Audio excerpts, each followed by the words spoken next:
Awesome. Well, thank you so much for having me. So today, yeah, I'm Lauren Glass and I am a counselor. This presentation, this particular kind of curriculum I've delivered in a variety of contexts. And over the past 2 years have really adapted it for the guiding community and Avalanche education. Um, and so, like Liz said, I kind of bring mental health to some non-traditional communities or environments because the principles of trauma-informed care and neurobiology are really applicable across fields, especially because avalanche education and snow professionals work in high-risk environments. So tonight, I just want to mention that, some of the topics that we talk about, people might have varied connections to. And so if you feel like tonight there's pieces of this that are more activating than others, that's okay. And also, I just encourage you to do what you need after this webinar or even during this webinar in order to make it really accessible. So we're going to talk a little bit just about why we're talking about mental health, just to start off. And then, like I mentioned, we'll use the lens of human neurobiology to really start to understand how people might show up in the field and what dysregulation looks like.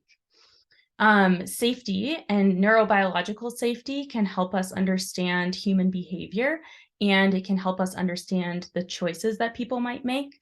And so it's important to think about that when we're trying to offer education about decision making. And then, of course, we'll also talk a little bit about what this means for you as instructors and for folks working in the field, because our nervous systems really react in response to the nervous systems of people around us.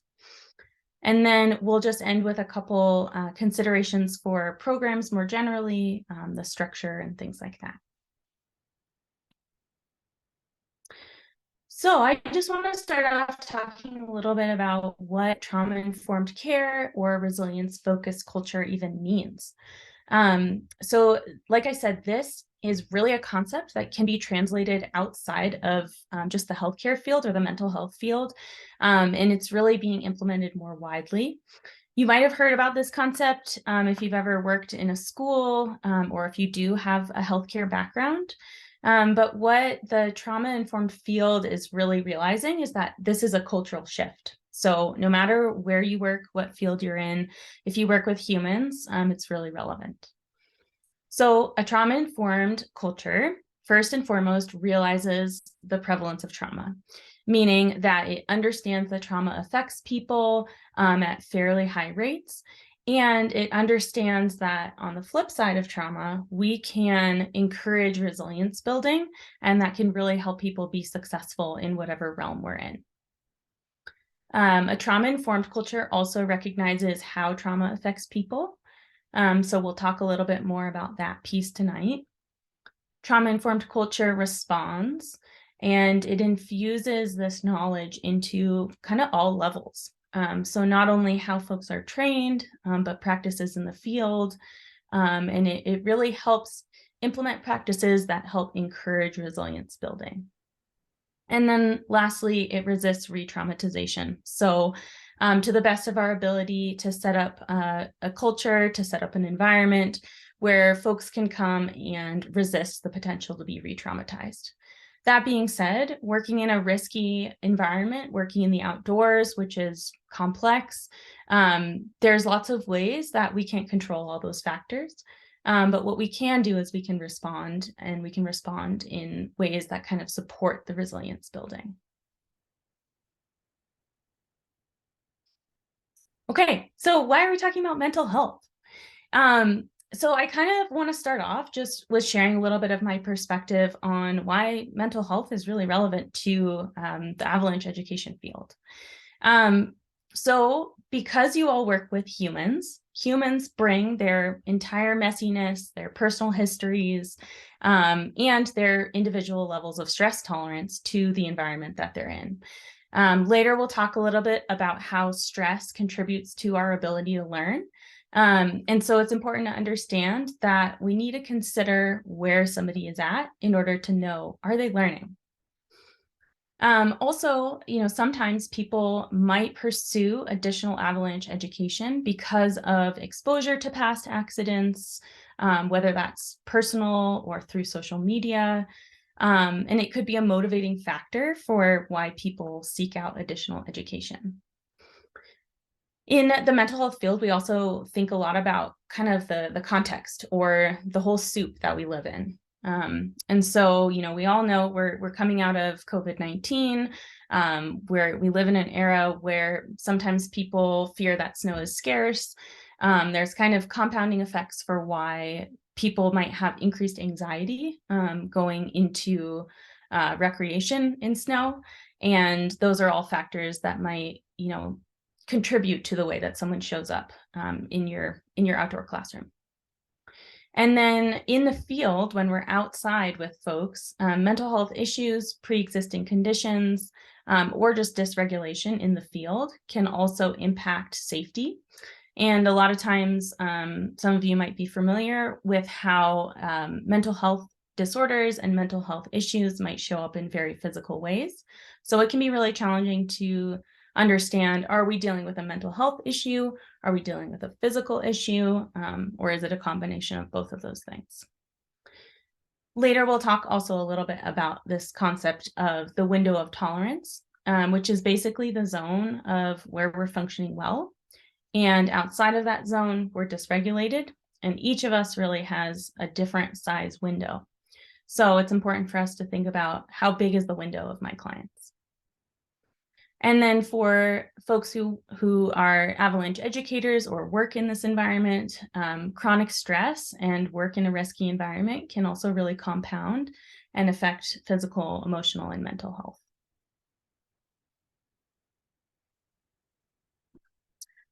Okay, so just to kind of bring into start with a little bit of like, what is the current conversation and projects that are happening?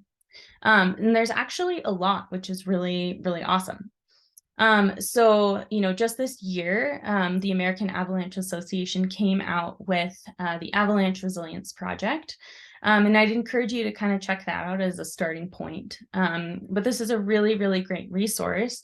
The American Avalanche Association is acknowledging that, yeah, mental health is important, and we're going to financially support it, and we're going to put information out there. Similarly, there's other organizations like Mountain Muskox or the Red Side Foundation, as well as one more locally to me called SOAR.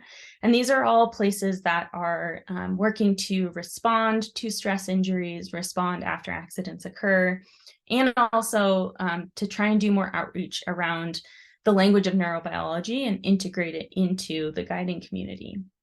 There's also things like the Climbing Grief Fund or other listservs out there where you can kind of check out clinicians that are working in this realm. And I think it's really awesome that Aries hosted me to do this webinar as well, so that you all kind of get a taste of some of the best practices. So, the conversation is out there, and I would encourage you to think about, how can I, as an avalanche educator, help kind of keep this conversation going?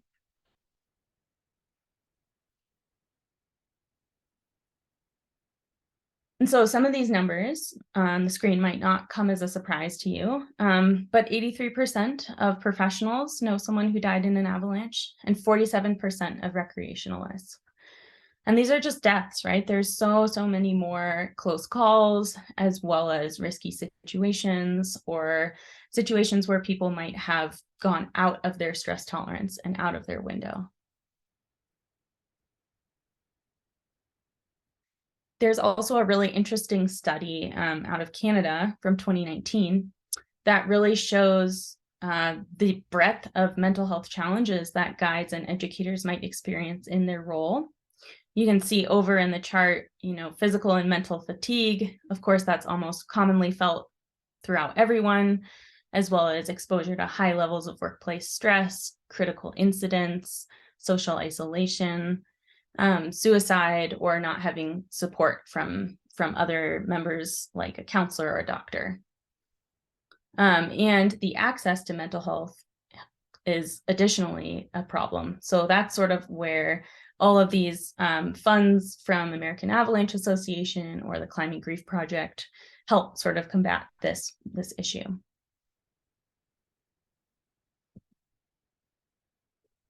Okay, so that's just setting the stage for why are we talking about mental health tonight. I'm going to move on and talk a little bit about neurobiology. Like I said, this is the lens that we are going to view stress and trauma through. And this really helps us understand and be able to measure where somebody is at.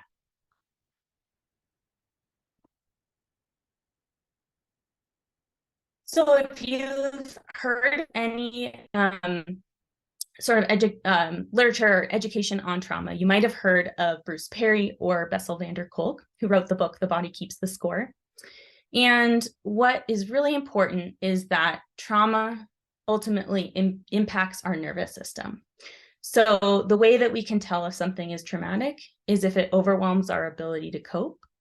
And a key point about trauma is that it doesn't have to be experienced personally. It can also be witnessed or responded to. So that's what this little graphic down in the corner is. Those are mirror neurons, meaning we have neurons in our brains that fire when we see something else happen to someone.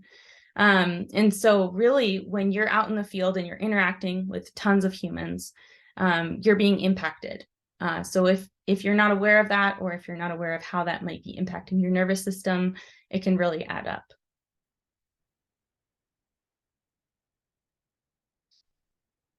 So when we talk about trauma, the first thing I want to do is talk a little bit more about stress. Stress is what we think of as, sometimes we characterize it as bad, and stress is really neither bad nor good. Stress actually exists on this continuum. So folks who like to achieve things in the outdoors, folks who like to push their bodies or their minds, we really thrive at this kind of medium to high level of stress, meaning that the demands are medium level and our performance level is quite high. So where we're performing at our best, we're actually needing to be slightly stressed. There's too little stress, that feeling of being bored or lack of motivation. So we can kind of have too little stress. And of course, we can have too much stress. And too much stress is really associated with exhaustion, burnout, just feeling really overwhelmed and tired. So it's important to understand that the stress curve, we all have a different type of a curve. Some might look, we might live in that middle zone a lot, so that might be really big. And for other folks, we might live on either extremes, on either side. And trauma is when we get stuck in that far end, that exhaustion, that burnout, when we're stuck in that place and our body and our mind is not able to recover.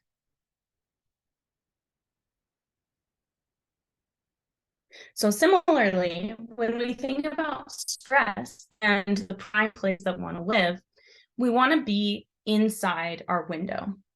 So I'm just going to explain this window of tolerance a little bit.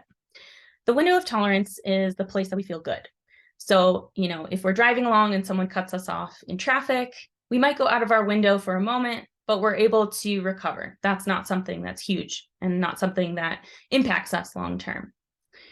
But when you have a lot of stress, when you're stuck in that extreme stress state or you've experienced trauma, your window of tolerance actually shrinks. So this is a malleable thing. We can be born with a particular sized window, and things that happen throughout our life, it impacts the size of it over time. And sometimes when we're outside of our window, we might be in what's called hyperarousal, meaning we might be on the upper side of our window. And this is really associated with feelings of anxiety, feelings of anger, being out of control. And it's also associated with fight or flight, meaning an action-oriented state. When we're below our window, we might be in hypoarousal, which is more feelings of numb or being frozen. And this is associated with the freeze response. So in our window of tolerance, what's really important to understand is that building resilience is actually expanding the size of our window. And so it's important to notice, where do I go outside my window? Do I chronically go into hyperarousal or fight or flight, or do I chronically go into hypoarousal? And it's also important to be able to identify in other people. How do I know somebody is in or outside of their window? And we'll talk about that piece in just a little minute. So the window of tolerance is a really easy way for us to think about, am I in my window, meaning I'm in the green zone, I'm doing great, or am I outside of my window? And how long am I spending outside of my window? Just like the stress curve, there's sort of prime performance in the middle. Sometimes we might need to access the spaces outside the window for a moment because we might need to respond to something. But what we want is we want to be able to return back inside our window and restore ourselves inside our window. Okay. So the reason why knowing if we're in or out of the window is important is that we are not able to learn if we're outside of our window. And here's kind of why.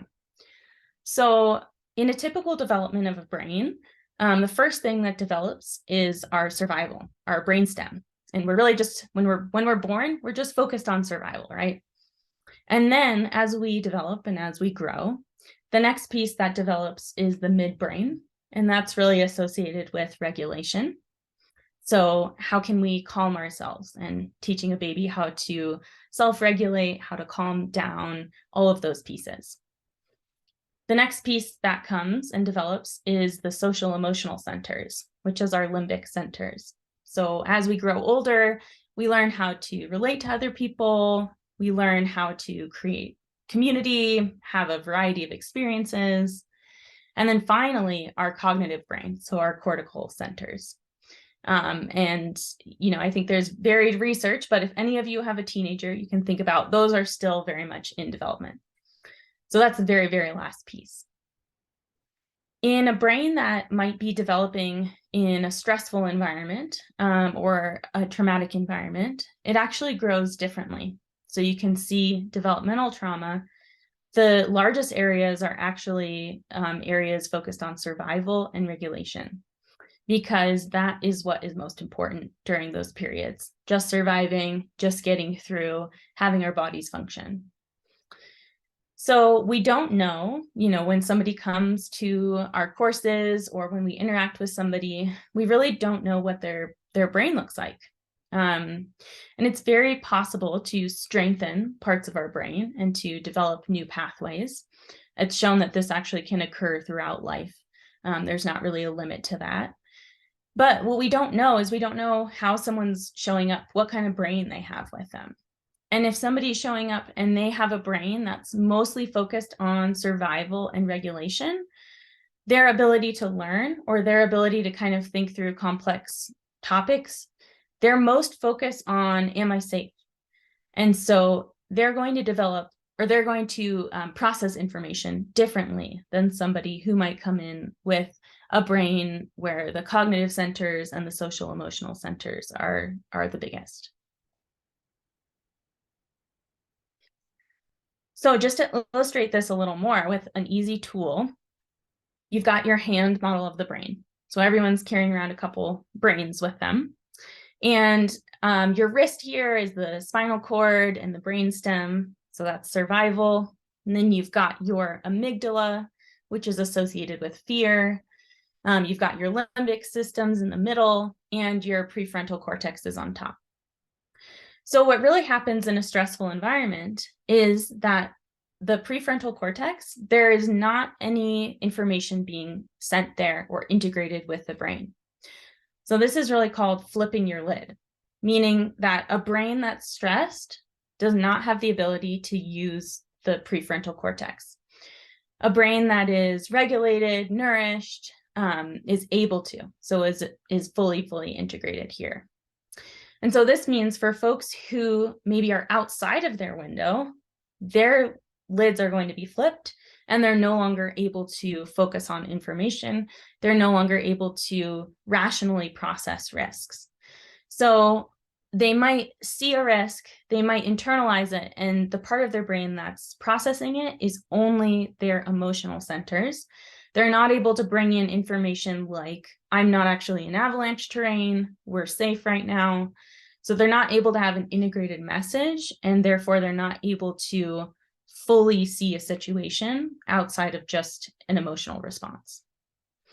It's also a really handy tool if you're trying to communicate to somebody why they make worse decisions when they're scared, to talk about flipping your lid. And it also really helps us understand why people can show up differently from day to day.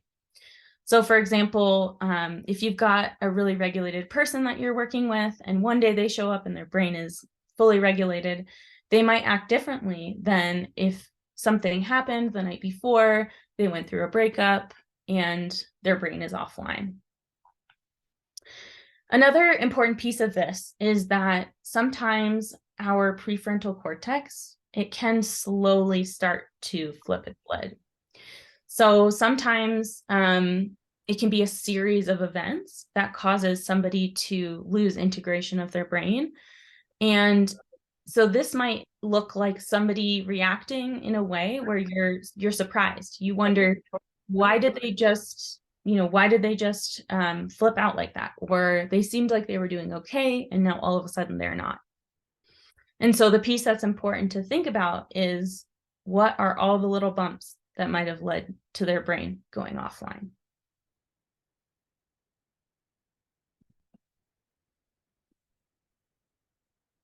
Okay. So moving on a little bit more to, what does trauma-informed mean? So this is the bad behavior iceberg. And I want to connect human behavior to what's underneath. So what we might see is, we might see somebody's behavior. We might see somebody reacting in a way that's aggressive. We might see somebody acting in a way that's angry. We might see somebody's behavior and wonder, wow, I don't understand that behavior. And if we just take their behavior at surface level, the way we respond won't actually impact the change we want to see. But if we use a trauma-informed approach and we think about what might be underneath that behavior, we're more likely to be able to respond in a way that reaches the person and that also affects the change we want. So for example, if we've got somebody who is always wanting to be right in a situation, and they always want to do things their way, they're not able to work in a team. We might see that behavior, and we might just want to tell them, yo, like, you need to work in a team. This is part of the skills. We work towards consensus, things like that. And they still might not shift their behavior in the way you want. But if you think about the context, and you don't even need to know the context, but if you consider what are some reasons why someone might show up this way, you might actually be able to think about, maybe this person has never had information given to them. They've been in unsafe environments before, and they need more support. So then you're going to respond really differently. And what's really important in a trauma-informed approach is that you might not ever know or see the parts under the water. You might not know that part of the iceberg. But what's important to do is to shift your mindset and try and think about, what are some reasons why someone might show up the way they do? Because there are lots of reasons that drive behavior. And if we think about the entire iceberg, we're more able to respond.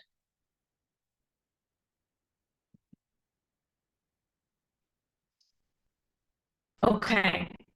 So this is a lot of words on this page, and I don't want you to feel overwhelmed around this, because we're going to walk through the most important pieces. And if you're super interested in neurobiology, I encourage you to check out more about the polyvagal theory.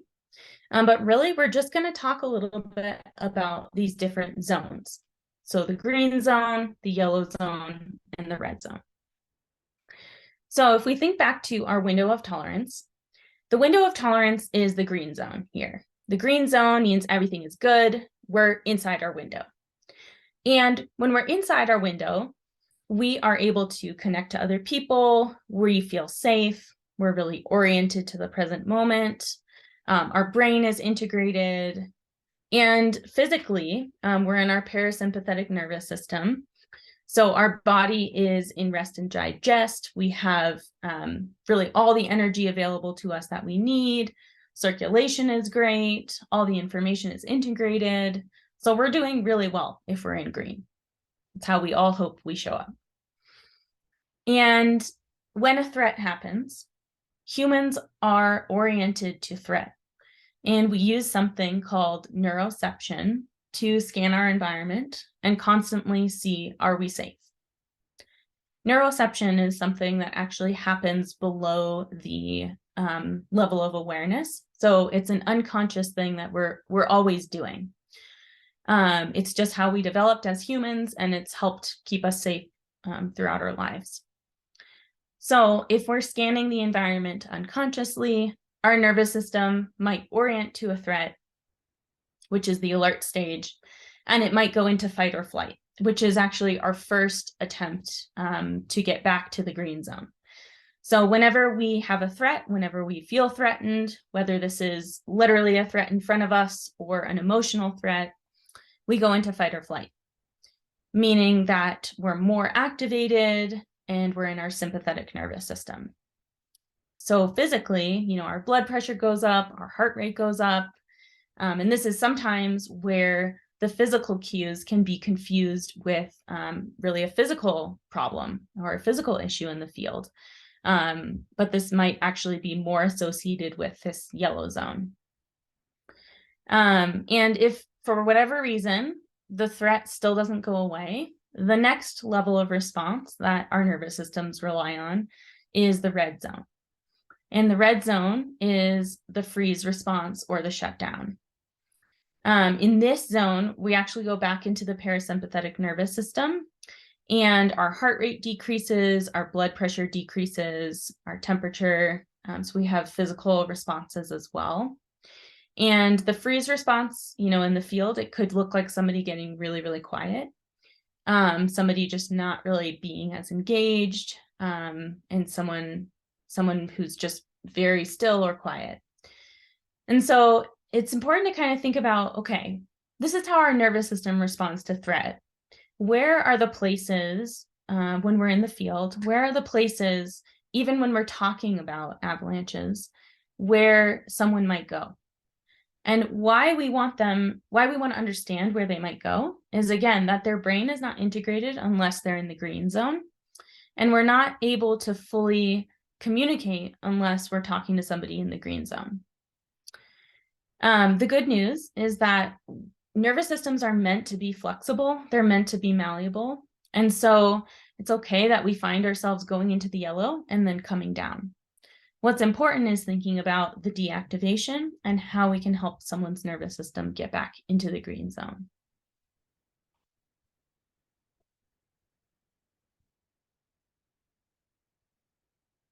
Okay, so just to summarize a little bit more clearly, the impacts of trauma. So the impacts of trauma on somebody can really show up in a variety of ways. They can impact somebody's beliefs and their worldview, as well as relationally, how we're viewing relationships, how we're able to connect to others, how we're even able to trust other people. So obviously this can connect our ability to work in a team, or even the sense of what our role in a team is. It can also impact reactions to different types of leadership or reactions to different types of personalities in a group. And so you might see this show up when people aren't really meshing. It could be because of the impact of trauma. Trauma also ultimately impacts our sense of control and our sense of safety. So we talked a little bit about how neurobiology is the way that we are going to think about safety.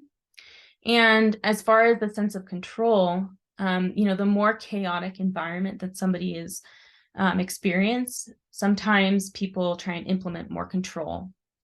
And in the complex outdoor environment, sometimes the ability to control things or the ability to really be certain about things is limited.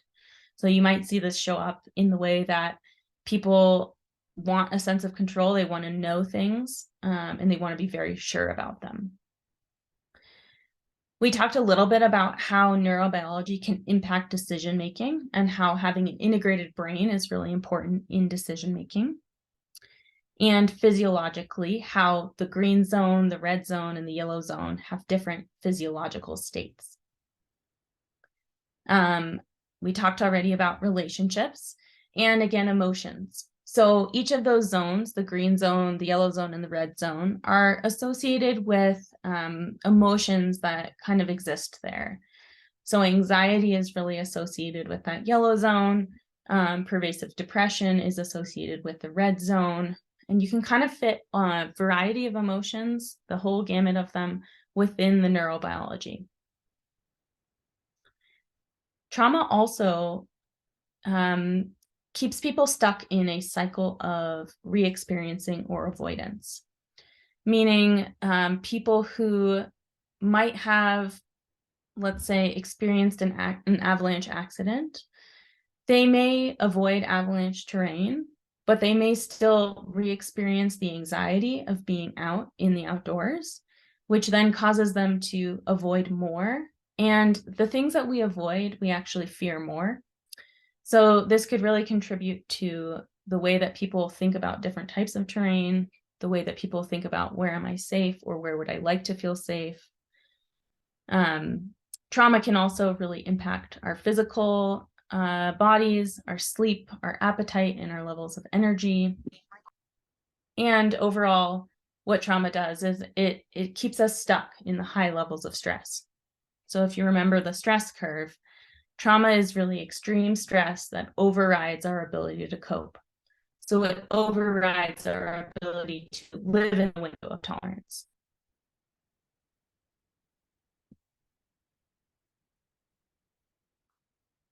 Okay. So we're going to talk a little bit about what this means for you all as educators and folks who work in the field. You might have seen this before. This is called the Responder Stress Continuum. And this is from the Responder Alliance. And it really helps us understand, okay, what is a stress injury? And a stress injury, it really is something that, using the word trauma, using the word stress injury, sometimes these are synonymous because, again, stress is on a continuum and trauma exists on the far side of the continuum. So the green zone, the ready zone, is the same as the green zone in the polyvagal chart. And the ready zone, we feel spiritually and emotionally healthy. We're physically healthy. We have availability to show up for ourselves, to show up for others, to have complexity. And as we move towards yellow, orange, or red, this is where we start to see impacts. So the yellow zone, we might have sleep loss, or we might experience things like criticism. So this is where we start to experience the effects of the fight or flight. And the orange and the red zones, this is where you're moving fully in fight or flight or freeze. So in the orange or the injured zone, you might have sleep issues, you might have emotional numbness, burnout, nightmares. And in the red zone is the critical zone. And so this is where you might experience the highest level of symptoms. And what's really important, just as in the polyvagal chart, we want to be able to track when people are moving to different zones. So we don't want to just find ourselves needing to respond to somebody who's in the orange or the red zone. We want to make sure we're tracking when they're getting there. So if we're doing any kind of check-ins throughout the day, or if we're able to notice physical changes, and for yourselves to notice, okay, when am I chronically in the yellow or the orange zone, and what moves me in and out of those zones? So to think a little bit about, okay, what are the things that push me further towards the red? And what are the things that push me further towards the green? Or what can I do to put myself back towards the green? And the Responder Stress Continuum here, this is, if you go to the Responder Alliance website as well, there's a lot more details, but this is meant to be customized to you. So this is meant to be customized to you as an individual, and you can also do this within your team. So you can do this based on your specific work environment. You can also do this based on how you experience it. We don't experience stress the same way, and your yellow zone might look very different from someone else's yellow zone. Additionally, if we're thinking about clients who are showing up in the green zone versus the orange or the red zone, we might respond differently to them. So if we have a group of clients who are showing up, exhausted, disengaged, if we're not using a trauma-informed approach, we might just think, wow, these people aren't really interested, or they didn't sleep well. And sometimes it's important to think that there could be some other reasons why they're showing up that way. And as we move on and we talk a little bit more about trauma-informed tools, always think about this using the neurobiological approach. So always think about, where is someone's neurobiology? Because it gives us more clues into how to respond.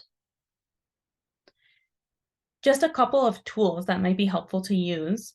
The first and foremost is curiosity and compassion. So we don't know everyone's full story. We don't know, what people have experienced. And it's not necessarily, like I said, important to know all the details. What's important is to come in with an open mind that people might not be able to show up the way they are because of things that have happened to them, because of previous experiences. We can't control where our neurobiology goes, but what we can do is we can utilize tools to regulate, and we can utilize strategies to try and shift ourselves back into the green zone.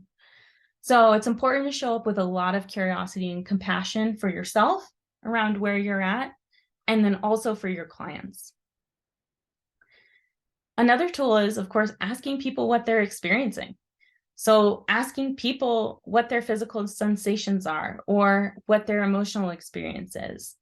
I think also being able to infuse the language of even just colors of green, red, yellow can be really, really helpful to have people check in with a little more detail and share where they're at in the morning. This can be a tool that's integrated into a group check-in. It could be part of a debrief as well, talking about how can we check our nervous systems throughout the day so that we know where we're making decisions from. It's also important to depersonalize any behavior that you might experience in a group.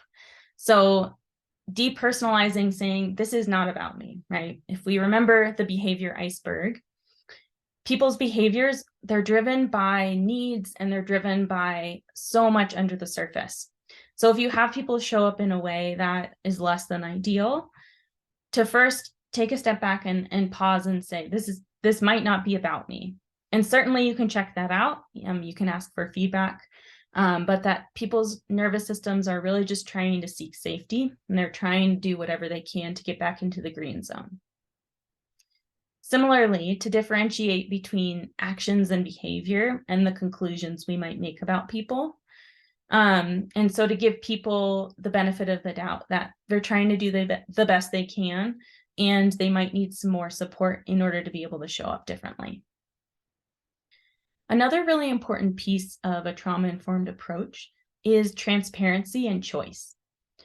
So the reason why transparency and choice can be helpful is that sometimes different nervous system states, people who are in different places, they might need more information to feel safe.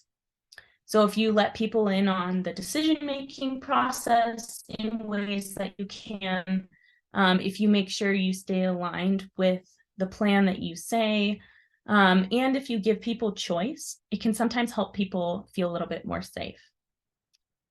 Additionally, thinking about the needs piece. So thinking about our nervous systems are trying to seek safety, and what might people need in order to feel more safe. Sometimes this might be food or water, some basic needs, but other times this might be more information, reassurance. You might need to repeat yourself. So there's lots of ways to think about, what might this person need? And of course, you can always go back to the tool of asking.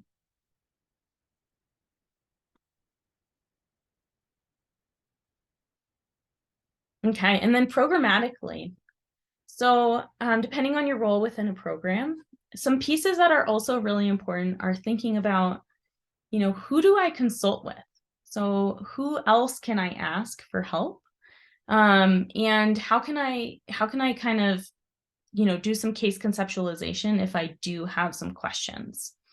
What's been really helpful in other programs that I have given this presentation for is for folks to bring cases of past clients or past experiences as an educator and talk through where might this client have been in the red, the green, or the yellow zone. And why might they have landed there, and what did I do to help move them out of that? To think about, where do I need to grow, or where does my team still need to grow? As far as where are places that we can integrate within our program, opportunities for our nervous systems to reset, opportunities for our clients' systems to reset. And also, where's my comfort level with this? So, this can be a different type of approach to integrate within an outdoor setting. And so where's my comfort level with this? Do I need more information? What can I do to feel more comfortable with this? A really great tool that's already, integrated within programs often is the debrief. And so throughout the debrief, we can utilize the Responder Alliance check-ins, or we can utilize whatever check-ins we like as far as a way to track and measure where we are across time. So within your instructor team, within your organization, you can think about, are we doing this as part of our morning meeting? Are we doing this at the end of the day? And how do we see any kind of seasonal trends? So, if you're working 5 to 6 courses, if you're working 10 to 12 courses, or if you're teaching every weekend, finding a way to track, where am I and what pushes me again into the yellow or red zones? And is there kind of a seasonal pattern to this? I've heard from some of the guides in the region that I've given this program to, that they've integrated it into their morning meeting, and they found that starting with that has helped inform kind of where to go for the day. And so even just a way to set the stage. And then again, just thinking about, okay, what's in our curriculum? So how are we focusing on resilience building? How are we focusing on pre-accident preparation? And how are we helping people feel confident in their abilities to be in stressful situations and yet remain regulated? And thinking about, can I build in opportunities to help people do this? Another interesting piece that I've just heard thrown around in conversations with folks is to even just put it out there, warnings to say, this might be, this might be tough information. It might be potentially triggering for some folks. And to just put it out there as far as, if you've been in an avalanche, maybe this might not be for you. And think about, where can we help people have choice in what type of education they'd want to pursue, and also the understanding that it might affect people differently. And again, just as I shared the current conversation, I think it's important as instructors to keep naming the impact it might have on your mental health, being a part of the conversation, and encouraging other people to do so as well. And you already are doing this last point of continued education by attending tonight or listening to this webinar, but thinking about, how can I keep my education current? How can I answer questions or places that I might still need to grow? And how can I do this within my organization as well? There are some really great resources. A team out of Canada called Wilderness Mental Health First Aid. And they have developed a really great curriculum if you're interested in any type of forms around pre-trip forms or that type of thing. And so, a lot of places are also thinking about, for extended trips, integrating more questions around mental health and more pre-trip planning around mental health so that they know how to respond. So these are just some programmatic considerations to kind of think about how might I actually implement these things. Oh, there we go. And with that, that is the last slide here. And I would love to just turn it over and hear any and all of your questions.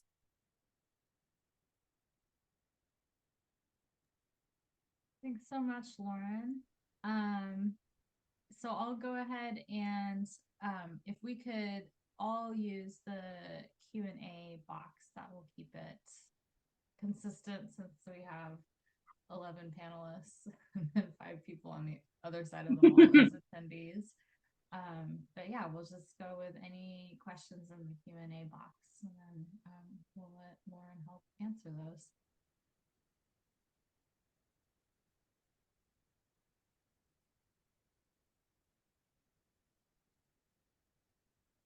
Maybe I'll start off with, I have a question just thinking about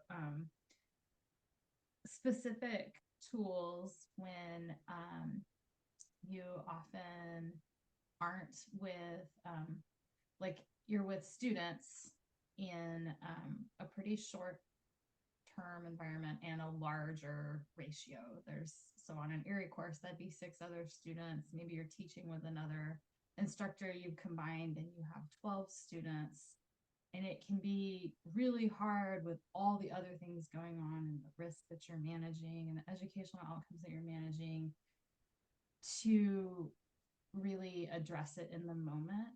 And so we've found at Erie that we focus a lot on building what we call productive learning environments, or we've sort of borrowed the term from Knowles with their positive learning environment of trying to build a space that sort of gets at that thing you're talking about with the iceberg of like kind of reducing little things that will push people out of that zone or the window.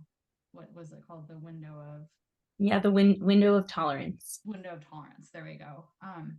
So are there any, those all kind of focus on like what you set up ahead of time, but do you have any recommendations for kind of tools that we can sort of as educators develop and keep in our back pocket, knowing that we don't have a lot of like diagnostic tools or time to address those, but all of us, I believe, as educators want to minimize the harm causing?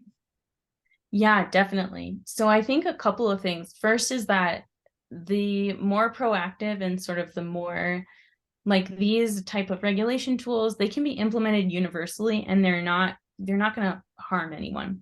And so the ways that I suggest that people who work in the field do this is really utilizing the outdoor space. Connecting to our senses in any way is a way to ground ourselves in the present moment and is a regulation tool. So even if this is like feeling the snow or, like, what do people notice about the temperature outside? I think they can actually be really beautifully woven in tandem with other pieces of taking data of the outdoor environment, knowing that when we connect to our senses, it helps us ground. And so kind of the more moments that you can do that just for everyone, you might not even know someone's dysregulated or getting there, or maybe they showed up really anxious, and that might benefit them and really help them. And so it also helps your whole classroom. So I'd say that's kind of the first approach that I'd go to. And then the next piece I think is just helping people integrate this within the team environment. So sort of being self-advocates and maybe offering a framework, whether it's just the colors as part of kind of the teamwork stage, and having that be part of the conversation about how to check in with each other. I've seen that work really well just in trip planning. And I've seen that that's another place that it can kind of be integrated. So I'd say really any kind of sensory approach is first and foremost a great start. It's a really interesting point with just that they can do 2 things in a lot of ways of just getting everyone to sort of stop and notice, which in a lot of ways is what we're trying to get everyone to do anyways, and then that has an added benefit to it. So as a maybe a follow-on, this is perhaps a question for me, but I'm going to put it to you first. Travis was asking, um, just he said, thank you for this informative presentation. It's a great way to think about interactions that I've not been exposed to before. Do you think this should be incorporated into the area curriculum, or maybe more, I will edit it and say could be incorporated Mm. into the area curriculum?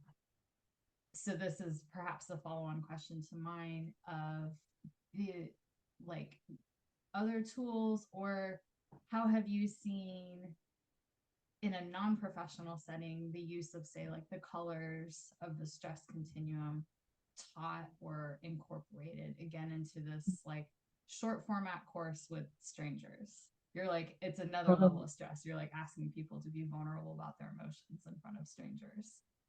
Totally.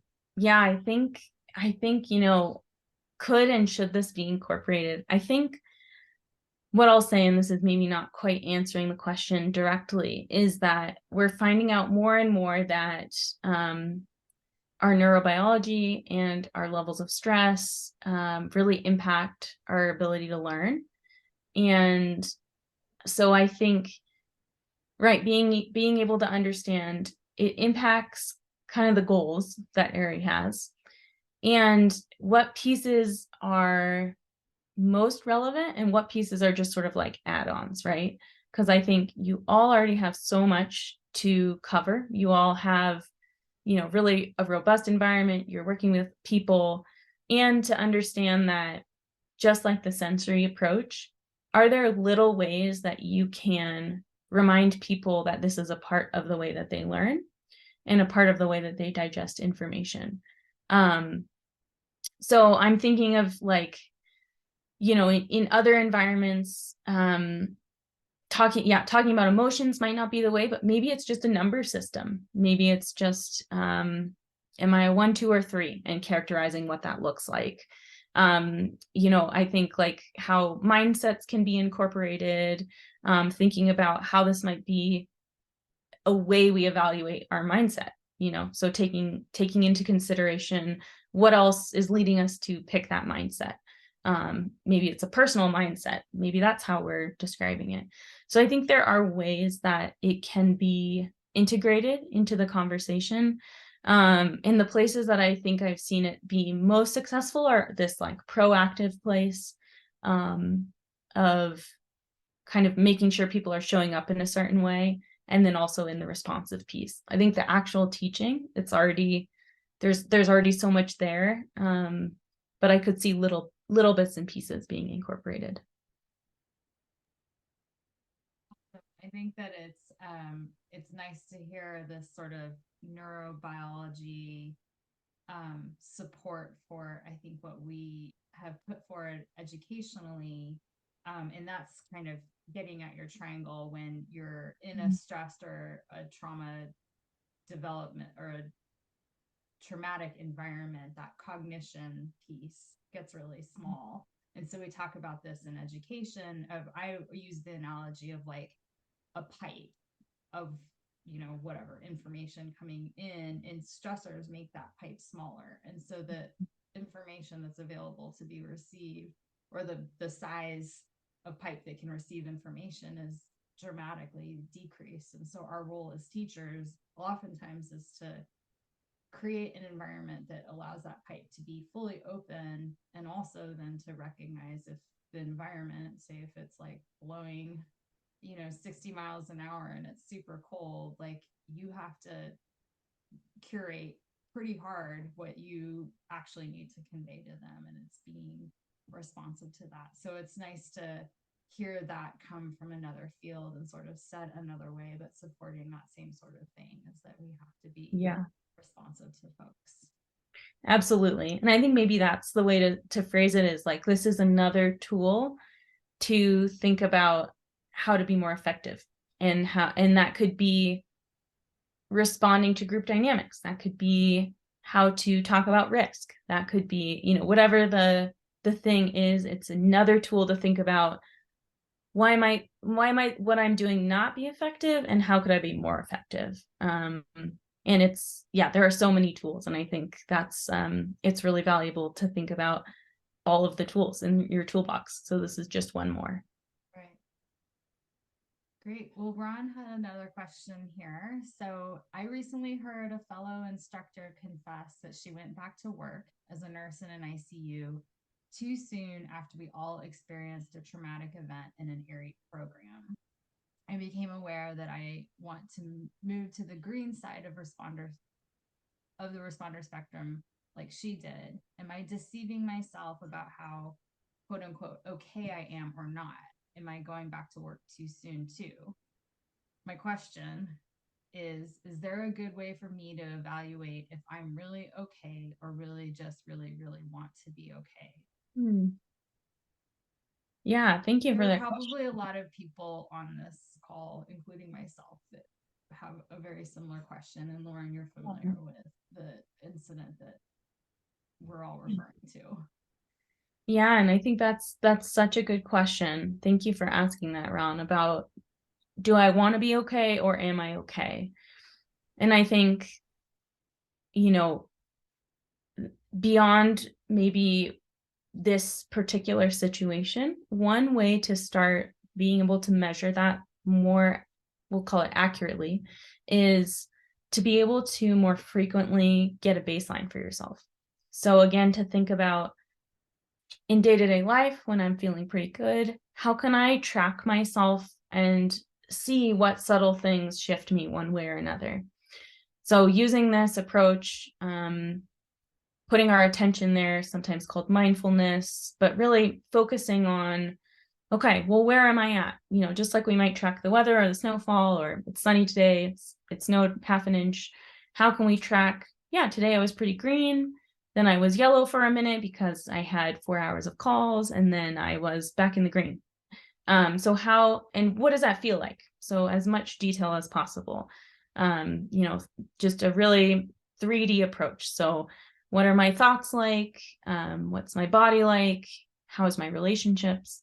Kind of the more data points we get, just like in the snowpack, the more data we know, then we can see the subtle changes. And so I would say, just in general, if you want to get to know your system more, just spend more time with it and spend more time tracking it. And then I think, without knowing too much details about your specific situation, to answer that question of like, how do I know if I'm actually okay or if I want to be okay? I think the best way to do this is to kind of use the Responder Alliance spectrum and see, you could even just circle some things and see what kind of different categories you're landing in. And I would say to really think about being honest with where you're landing and to have a timeline as well. So there's another kind of best practice called the 3-3-3, which 3 days after something stressful or an incident happens, you might kind of evaluate yourself 3 days right after. And then 3 weeks after, you might evaluate yourself. And then 3 months after, you might evaluate yourself. And if patterns or things keep persisting, then and you find yourself 3 days, 3 weeks, and things are pretty much the same, then you might be falling in that not okay category. And that the timeline, like there's really no universal timeline for how long it might take us to process certain things. And so if you want to be okay and you just want to be through things quicker, or you're really feeling like, no, I'm stuck in this orange red place. So those are some suggestions. And I'm also more than happy to kind of chat more specifically in more detail if you do want to reach out.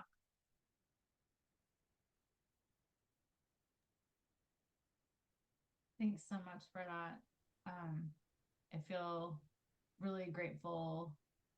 I think that we're in a time, even just sort of thinking about incidents I've been involved with maybe 4 or 5 years ago, and just how maybe we've hit a tipping point in this industry of that being not easier to talk about, but people don't think you're an alien when you bring it up. Like we're all sort of aware of this, the impact that it's having, and greatly appreciate furthering this discussion about the impact that that has on our students, and how we are able to show up as educators and guides.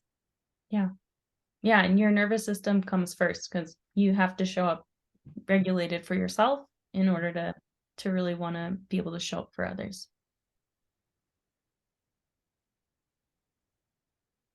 Well, I don't see any other questions.